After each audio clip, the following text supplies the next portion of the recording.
It's the Arch Advocate Show for Wednesday, July 11th. Right now, President Trump is sitting down to breakfast with a bunch of people from NATO. Now, I'm actually pretty close to that time zone, and it is about breakfast time.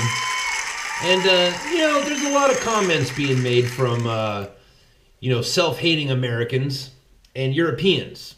Now, to Europe, I would like to remind you that every single one of the European countries, you people, you fall into one of two different categories to Americans.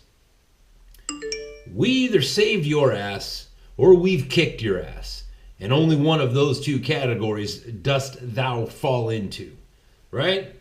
When we come to the table of reason, as it is that Donald Trump right now is sitting to that table, right? Sitting down with those people and he's saying, listen, we're tired of paying all your bills. We're tired of being the only ones expected to kick in all the money, right? We're not, we're rich. We're not your rich uncle, right? You guys call on us every time you get into trouble. We have to come over here and save your ass. And what do we get for it? We get a bunch of grief, right? All you people, all these people right now that are, look, Barack Obama for 8 years, this is the thing. Whether you like it or not, people respect strength, right? And when Barack Obama went around for 8 years making apologies and insulting the United States, it brought out all of the people, and all they wanted was more. Yes, please give us some more of your weakness, right? Because most people in the world are weak. That's why they loved him so much. He was one of them. He was a weakling. He was one of them. And they cheered and they gloried in the fact that finally there was a U.S. president that was a weakling, right? That you could push around, that would just give out money if you asked him for it. These people, like when people ask you like, look at Donald Trump pulling out of the Paris Climate Accord, ask him, right? Just say, I didn't know about that. I didn't hear about that.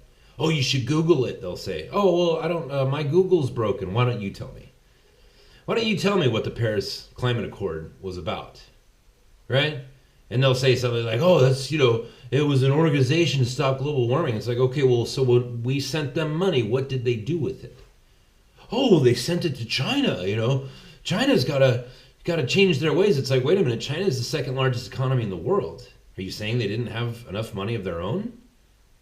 Right? Why were we giving money to the Paris Climate Accord? I'll tell you why. It's because it's weakness. Politicians are the biggest moochers on the planet. That's a fact. Even good ones, right? That's what their job is to mooch.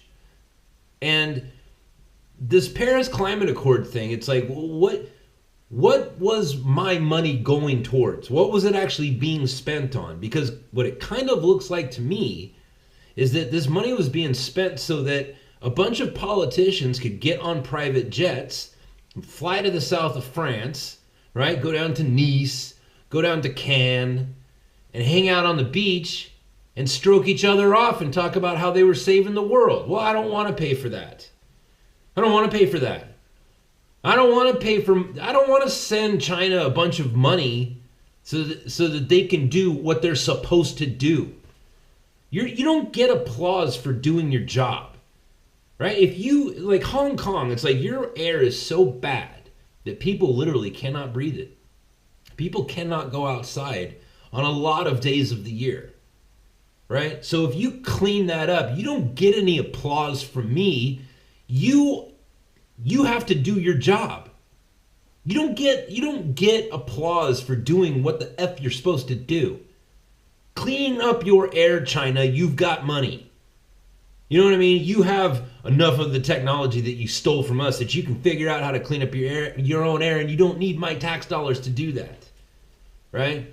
So now we got President Trump over there sitting down with NATO. Right now, like as I am recording this broadcast, he's sitting down to breakfast to a bunch of NATO people. And what's he saying? He says, hey, the free lunch is over, folks. All right, those days are over. You people have been mooching off of us for so long. It's like, you know what? No more money for you. And this trade thing, now listen, there's a lot of people making a very big deal out of the trade war that's going on right now that just started yesterday with China. All right, now listen. This is in my wheelhouse, all right? For those of you that are new, I am a former commodities trader, right? Trading futures and options in the commodities market. This is one of the things I know. Now listen, anytime the word war is involved, that means catastrophe is about to happen, and there's a pretty good chance that it's going to happen to you, right? The very fact that you're engaged in a war by itself means that you can lose that war. You can be defeated, right?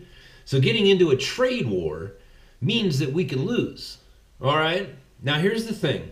It's there's an old saying in business circles, and that is a good negotiation has taken place when both parties walk away dissatisfied, right? That's when a good negotiation has taken place, is when neither party's got what they want.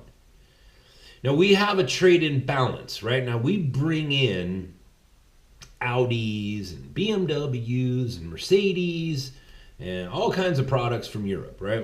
We bring those into America, and the reason why they're so expensive, the reason why French wine is so expensive, right? The reason why Mercedes and Audi and all that are so expensive is because of tariffs, right? Now, we send over there to those people, we send Harley Davidsons and we send Chevrolets and whatever. And the thing is that like we pay tax as individuals, we pay tax on imported goods, and so do they, right? They have to pay tax on their end too. But American goods on their end is taxed ridiculously more than what we pay in taxes for their goods. That creates a trade imbalance, right? And what that means is like, well, if you put a whole bunch of taxes on Harley Davidsons, it means the more taxes you put on it, the fewer German people are going to be able to afford to drive a Harley Davidson, or ride in that case. So that means less product is going out the door because now you're marketing to fewer people. So we can't sell as many Harley Davidsons in Germany as we could in America. Do you understand what I'm saying? So because of that imbalance, what Donald Trump is saying is, hey, look, that's not fair. One of us is, when we walked away from the table, one of us was very happy and the other person got the shaft, and we're the ones who got the shaft. So guess what? Happy time is over. Now everybody's going to be unhappy, and I'm here to make sure that everybody is equally pissed off. All right? We're either going to have no tariffs or we're going to have a whole bunch of tariffs, but either way, this is going to be fair and we will both be equally unsatisfied. That's good, right? And the thing is that, when people say like, oh, you can lose this trade war, it's like, yes, you can. We can, right? It is possible that we could lose this, but there's a couple of things to keep in mind. We've got all the money. We are the richest people in the world. Do you understand that? Everybody wants to be in bed with us, right? Of all the many nations on the planet, I think there's over 220 of them. We are we're the Kardashians. You know what I mean? We're the hot chick. And everybody wants to get in bed with us. So we come to this table powerful, right? We're holding all the cards. We've got all the money. We have all the technology. We have all the goods. We have the richest people. You want to send your stuff over here, sell it to our people? Fine. Tell you what, we'll even do it without any tariffs whatsoever if you want. But you have to have zero tariffs on the things that we send over to you, so that your people, more of your people, can buy our goods. And guess what? If you do that, everybody wins. It's economics, and unfortunately, politicians don't ever study economics, right? The idea here is, he who sells the most stuff wins. It's like that old saying, that old joke like, oh, he who dies with the most toys wins. No. He who dies with no toys wins because he sold all of his toys to everybody else, right? The idea is to get rid of all of your stuff. And the more stuff you get rid of, the wealthier you get. Right? It's paradoxical. Do you understand that? In fact, there's actual principles about that in the holy text of the Christian and the Jew. So, you know what I mean? What Donald Trump is doing is it's a long overdue thing. And yes, things can get real ugly. But the position that we're in, right? We're already holding the belt. We're already the heavyweight champ, the undisputed champion of the world. So we've got that going for us, which is nice. You know what I mean? So as that progresses, it drives me nuts. Like I'm looking at all these European, you know, and Europe. Look, Europe is full of hard, you know, disciplined warrior class people, right? Like in America, we used to make a lot of jokes, you know, Polak jokes we called them when we were kids, which is really strange because, you know, I've been to Poland a couple of times, and you know what? Those are not people to be joking around about. You know what I mean? Those are tough people. Tough people. And their stance right now with the EU has made me even more proud of those people and their heritage. You know what I mean? Because they're like, no, we don't need to be importing people into our country that hate us and have absolutely no possibility of ever being any good to our economy. We don't need to import those people. And the EU saying, well, you have to. And Poland's like, no, we don't. No, we don't. We're a sovereign nation. We don't have to do anything.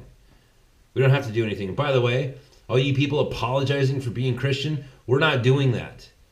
We're going to raise that Christian flag and let everybody know this here is a Christian nation. We are Christian people here. Right? You want to be a Muslim? You go to a Muslim country and go be a Muslim. You want to be a Christian? Come on into Poland. Just like it's like Vladimir Putin said, man. Let me tell you something, man. Vladimir Putin, there's this, I think there's this weird, it's like when I was a kid, we were afraid of going to war, a nuclear war with Russia, because it was the Cold War. Like Russia was our enemies. But dude, that was a long ass time ago. And the Soviet Union doesn't even exist anymore. It doesn't even exist anymore. You want to know why? Because Ronald Reagan put a big ass steel-toed boot on his foot and stomped the shit out of them, and now they don't exist anymore, right? And Vladimir Putin, he said, now, I think now two things. Vladimir Putin is a politician, so therefore I already don't like him. But that's why I don't like him. It has nothing to do with the fact that he's from Russia, which is, by the way, Russia is steeped in Christian history. Steeped. They have their own religion called Russian Orthodox. You know what I mean? Like it's like they have their own branch of Catholicism. So respect. You know what I mean? I don't like Vladimir Putin because he's a politician.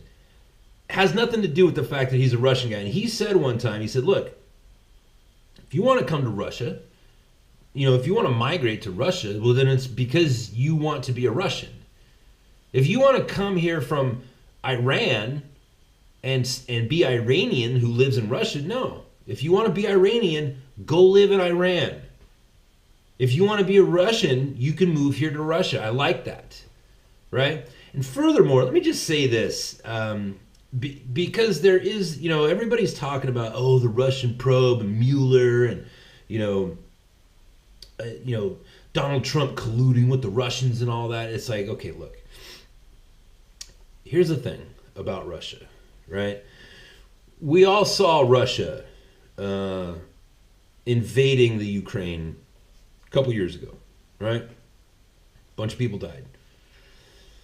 What had happened though, and this is why you have to hear everybody out. You have to listen to what people say, right? It's, well, I almost went off on a whole different tangent there. You have to listen to what people say. When that happened, and the United States was gearing up, and there was all this, a whole bunch more of that sort of rhetoric of like, oh, the Russians scare, oh, we're going to go to war with Russia, ooh. Well, they sat Vladimir Putin down, and he was in front of a whole panel of people saying, why did you invade the Ukraine? Why is there a war here? Why are people dying in the Ukraine? Because of you. And he looked at the person, he said, well, this is real simple. Because Barack Obama moved nuclear bombs out of Turkey, and he moved them into Romania. right? And then he told us that the reason why he was doing that was to guard Israel, right? That doesn't make any sense whatsoever. Turkey is one country over, right? It goes Turkey, Syria, well, Lebanon, and then, Israel, right? So I guess two countries. But it's right next door. The reason Barack Obama moved those nuclear weapons into Romania was to piss off Vladimir Putin and get him moving so that he could create a new enemy.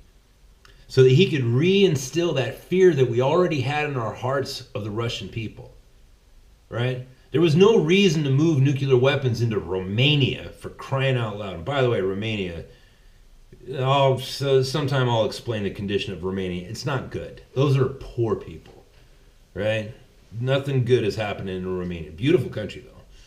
But listen, when you hear the people out, like you hear Vladimir Putin out, it's like, oh, that makes sense, actually. That makes sense. Like if you put nuclear bombs next, in the country over from my country, I would be thinking that's an act of war. If you do that, there's a reason why you're doing that. You're getting ready for something. What are you getting ready for? Why are you putting nuclear weapons in Romania? Oh, well, Mr. Putin, it's because we got to protect the people of Israel. So we're moving these nuclear weapons out of Turkey, which is right next door. You know what I mean? It's like, no, that doesn't make any sense. So as Donald Trump is moving through Europe right now, and all these people are talking about what an asshole he is, it's like, yeah, he's an asshole to you because you're weak. And you don't like strength. You fear strength. And that's why you're weak, and it's why your people are weak, and it's why you are currently, right now, why your government is is importing and paying for the travel expenses of invaders. Because you're weak. And you're going to get subdued if you do not strengthen. And so Donald Trump is going to go over and talk to Vladimir Putin. And you know what? I've got nothing but high hopes for that. I think those two are going to get along like gangbusters. I think they're going to be friends.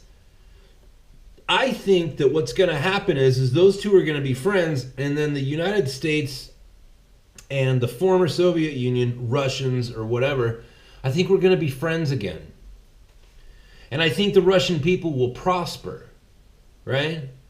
And more people in Russia will be lifted out of poverty because of their new, their recent switch over into capitalism, which I know that was in the 80s, but it takes a long time for people to get used to. So I think good things are going to happen. And I think that tension is going to be released.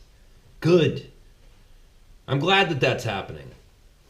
I'm glad that Donald Trump is over there telling those people, like, no more handouts, folks. Right? The welfare queen president is gone. Him and his husband, Michael Obama. Right? With their weird kids. Right? Like, the welfare queen is gone. There's no more free money for you. And there's no more apologies. We've saved your asses more times than we can count. And if we didn't save your ass, then we kicked your ass, and you need to start acting right again. You know what I mean? The reason why we have military bases in Germany is because we had to come over there and kick your ass, Germany. That's why. You understand that? Strength, baby. It's strength. Now, moving forward, there's, once again, like we're seeing, it's like the Democrats, they cannot help themselves but to shoot themselves in the foot. It's the strangest thing, right? Like I was saying yesterday, like when you you print up a bunch of protest signs, but you don't know who the new Supreme Court justice is going to be, but you've already printed up the signs for no matter who it's going to be, right? That is a clear. It cannot be any clearer that you don't even care who the Supreme Court justice is. All you care about is the fact that Donald J. Trump is the one, as it is that this is how our government works. The only problem that you have is that this guy gets to do what he's got to do. And so, again, you're not going to pull anybody over from the right. with that kind of nonsense. You're not going to get reasonable people to look at that and be like, oh, look at those people, they're very upset. Let's go over there and be very upset with them. You're not going to pull anybody over to your cause. Therefore, the only thing that can happen is loss.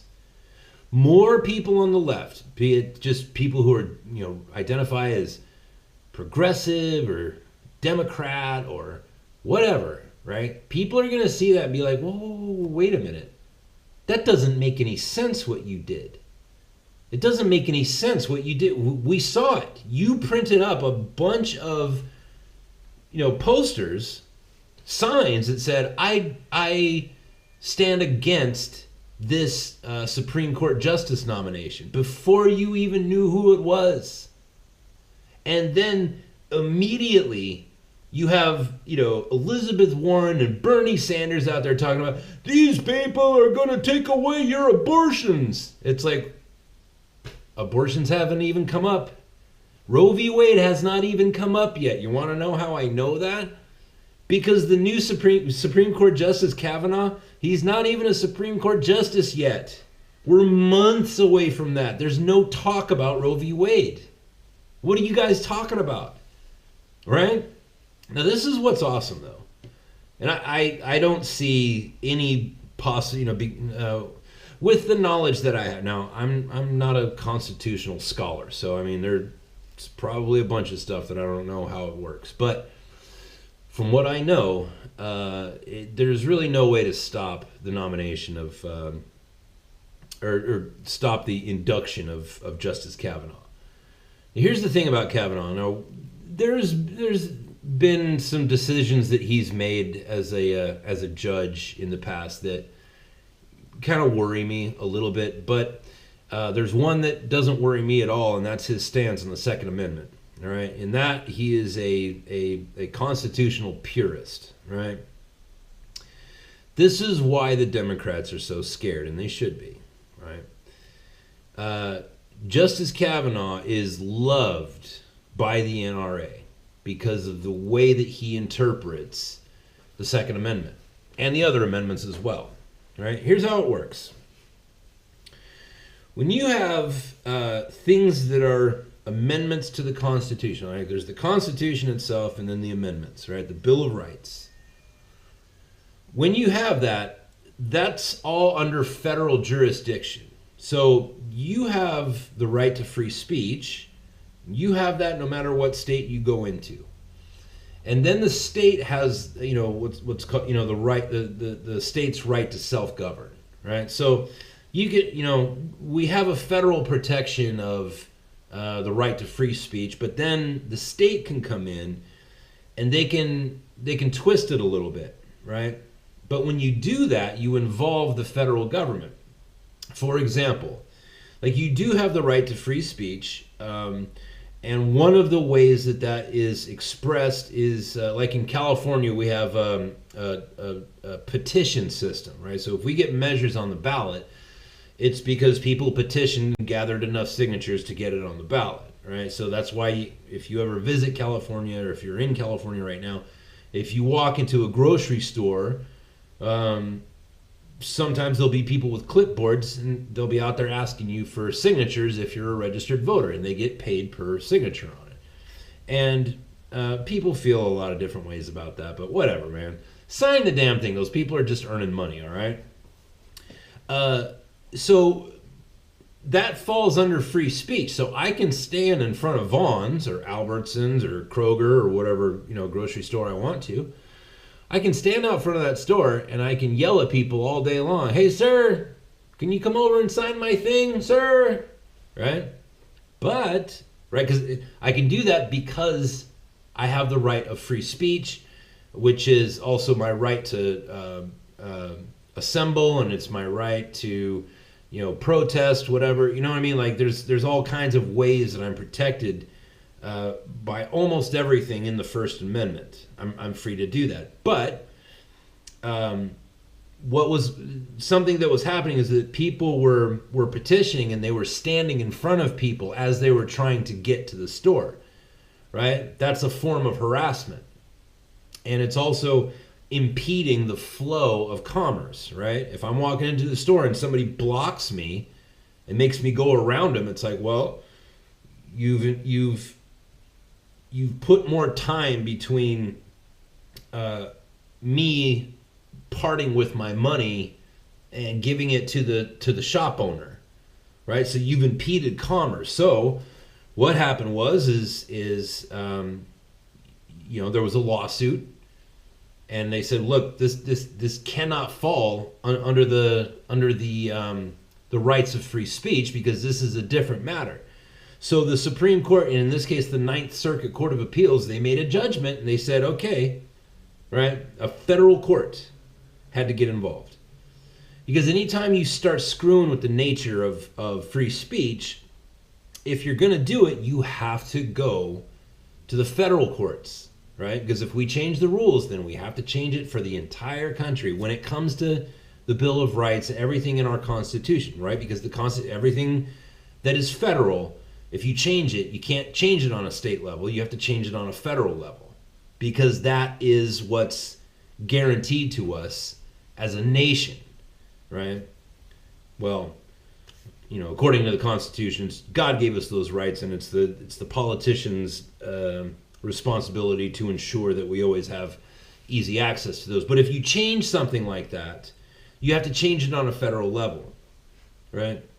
So now, like when we saw those people standing, blocking highways, standing in the middle of the highway to block traffic, for Black Lives Matter, that's against the law, because you can protest, you have the right to protest, that's under the First Amendment. But what you don't have the right to do is to impede the flow of commerce. You cannot keep people from going to work. You cannot, be a public nuisance. You can't harass people. Like that is not included in the First Amendment. You see what I'm saying? And those changes have been made on a federal level because free speech is a federal problem. So the reason why the left is running and scurrying right now is because when it comes to the Second Amendment, right, Kavanaugh is a purist. So, like, we have the right to bear arms and form a militia, right? But we've made some changes to that, haven't we? Right? It's not an open-ended thing. If somebody has Down syndrome, well, they don't have the right to bear arms and form a militia. Right? If a 30-year-old man with Down syndrome walks into a gun store, like, there are laws that forbid that shop owner, that gun store owner, from selling that man or woman a firearm. Right? And when that rule was made, it was made federally. Right? Federal judges came together and said, okay, well, obviously we kind of agree as a society that, people that are mentally impaired should not be able to purchase a weapon without a very strenuous, group of rules that they would have to pass, to get, if you're a felon, right? That's not in the Constitution, right? It says the rights to bear arms and form a militia shall not be infringed, And then it, as time went on, well, unless you're a felon. If you're a felon, then that right, that no longer applies to you. If you're guilty of a violent crime, that right, you no longer have that right, right? So that it's like, it's kind of infringed upon a little bit, if you think about it. But I think you would all agree that the idea of keeping felons from owning weapons is a good idea. Well, that's, when things are changed federally like that, that's because those judges sat down and said, well, you know what? I think this is a pretty good idea. And I think that everybody in America thinks this is a pretty good idea, right?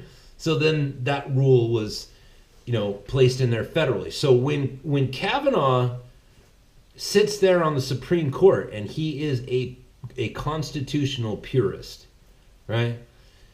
The right to bear arms and form a militia shall not be infringed. The reason why the left finds that so scary is because of states like Connecticut, New York, California, where those states, like in my beloved home state of California, the Second Amendment has been infringed upon, and nobody has ever taken California to task on that. In California, you cannot walk around with a gun on your hip. You can't walk down the street with a rifle strapped to your back, right? You can't do it. Your ability to go in and purchase weapons has been infringed. The size of magazines has been infringed. Like, those things have been infringed upon. Nobody has sued the state of California or New York or Connecticut. Why? People didn't think it was a big enough deal, I guess. I don't know. I mean, I'm sure there's a lot of reasons. But when you have a Supreme Court justice in there that's like, nope, states, you do have the right to self-govern, but only on things that are not in the Constitution or the Bill of Rights. You have the right to self-govern when it comes to marriage, right? Like, California passed gay marriage, but the Fed didn't, right? The federal government did not recognize gay people as being married. And that was a problem to gay people. You know what I mean? But it's like, well, the Fed just said, well, we don't need to get into this because this isn't in the Constitution. We don't need to address this. If you want to have gay marriage in your state, you go right on ahead. If you want to give tax breaks to your citizens, your gay citizens who say they're married, you do whatever you want. It's your money. You have the right to self-govern, but don't involve us, because if it's not in the Constitution, right? If it's not in our original documents, then it doesn't have anything to do with us. But oh boy, if you start screwing around with things that are in the original document, that's when we're going to step in and we're going to start putting some foots in some butts, right? So the fact that Kavanaugh is in there and he is a Second Amendment purist, that's a huge problem for Democrats, demonocrats, right?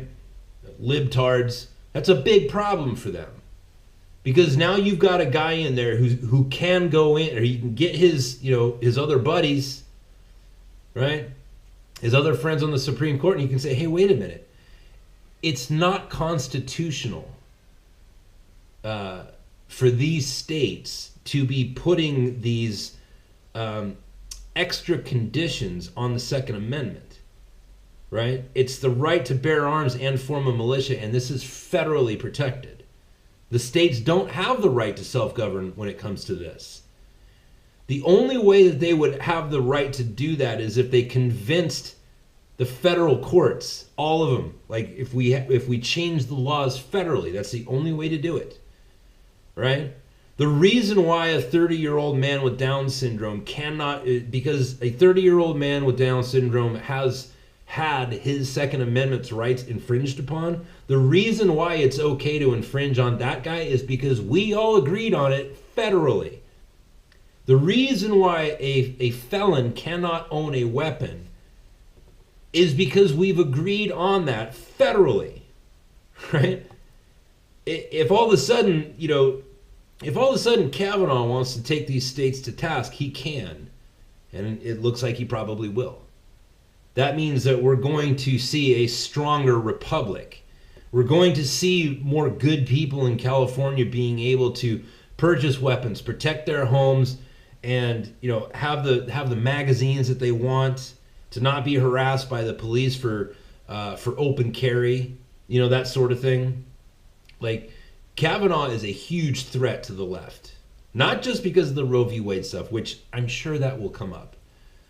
But right now, it's like, well, he is a gun rights NRA, card holding, you know what I mean? Like, he's a huge threat to the left. So it's hilarious to me that these people are so afraid of what's good and what's right? Like, they're afraid of the light. What kind of being is afraid of the light? Right? What kind of creature is afraid of the light? You know what I mean? Like, that's who those people are. And they're not to be feared. right? They might kill some of us. I mean, eventually some of these Antifa guys are going to figure out that, you know, they can they can make bombs at home and strap them to their chest, and they'll walk into a church or something like that. Like, they'll get there, you know. Their rhetoric is not getting more sane. It's getting more crazy. And eventually they're going to do something horrible like that.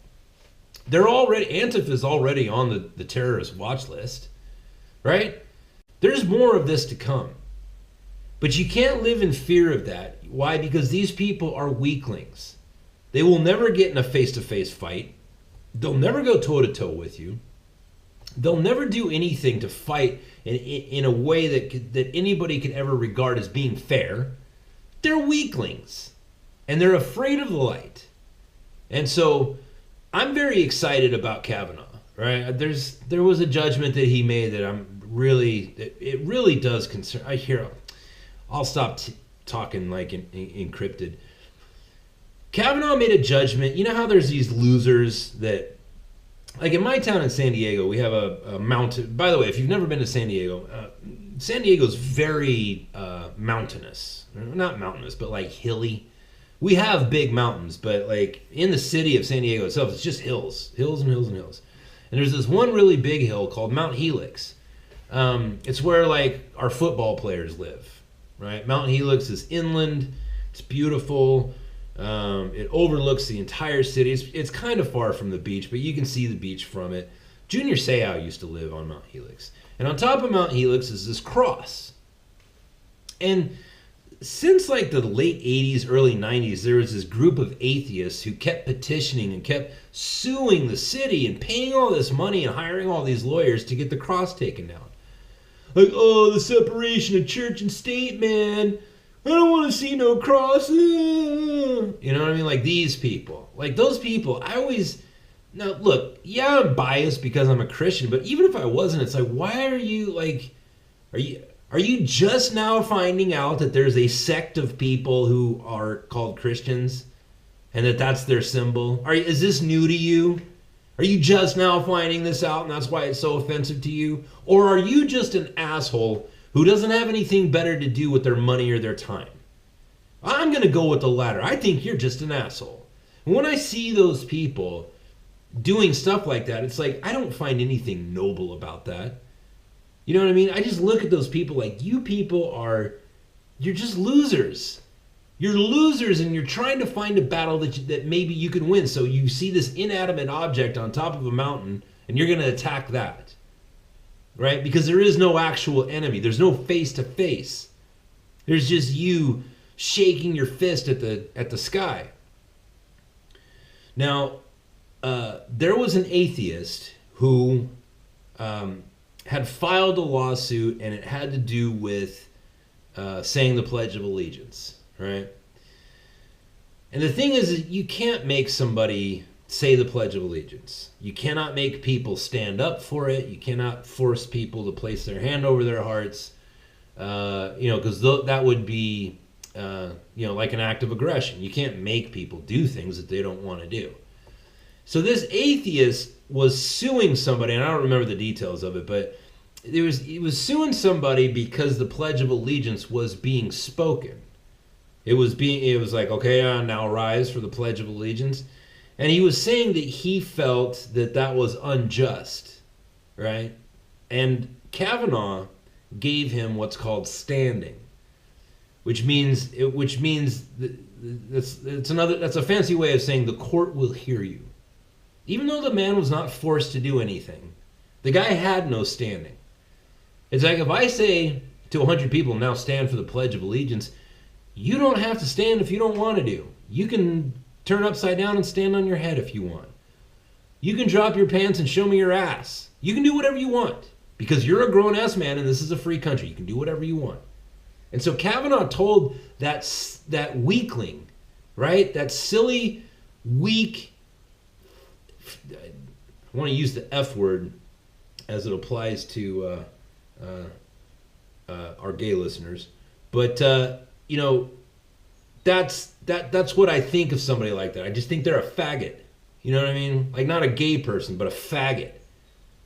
Like, you little faggot, like, why don't you just shut up? Why don't you just stand there with your mouth shut and don't salute the flag? Like, why are you making such a big deal out of this? Somebody hurt your feelings, you little faggot? Shut up, faggot. You know? Like, why would you... Why? You don't have anything better to do than to sue people for saying, let's stand up for the Pledge of Allegiance. And Kavanaugh gave him standing. He said, yes, even though you weren't forced to do anything, and even though you're a weakling, like, I'm going to give you the ability to be heard on this case, right? Even though he was not, manhandled or touched in any way. And so, like, that to me, I don't like that. That's a problem to me. You know what I mean? You cannot sue anybody. You're not supposed to be able to sue people unless you have proper standing, right? If you cut me off in traffic, I cannot sue you for cutting me off in traffic just because I got upset, right?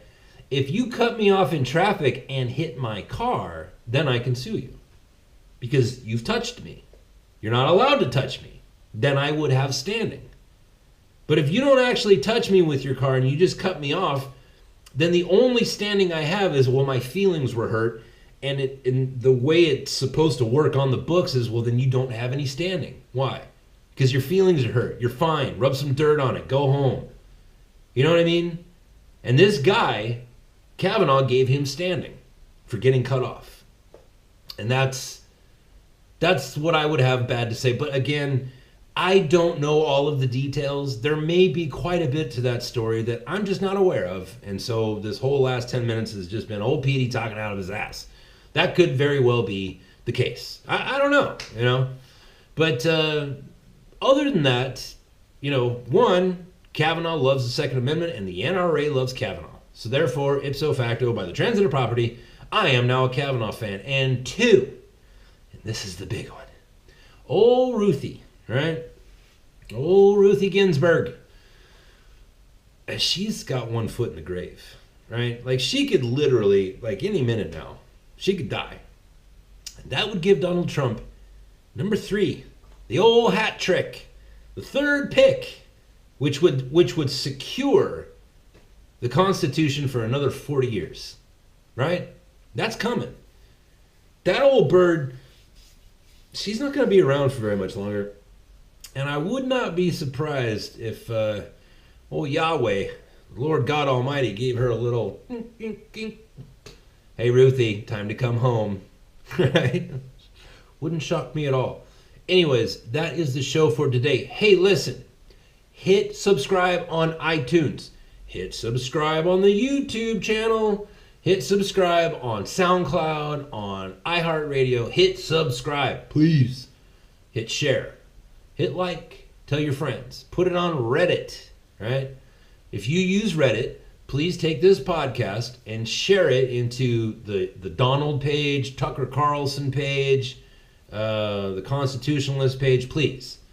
That stuff helps more than I can express to you. And if you want to give some money or anything else, you can go on to archadvocate.com, arch-advocate.com.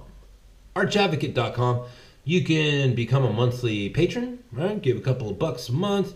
Dude, like, it's $1 a month is like 3 cents a day. Like, you have that in your couch. If you want to just send like a one-time, wad of cash, you can do that on PayPal if you want, archadvocate.com. It's all right there. That's it. I will talk to you tomorrow.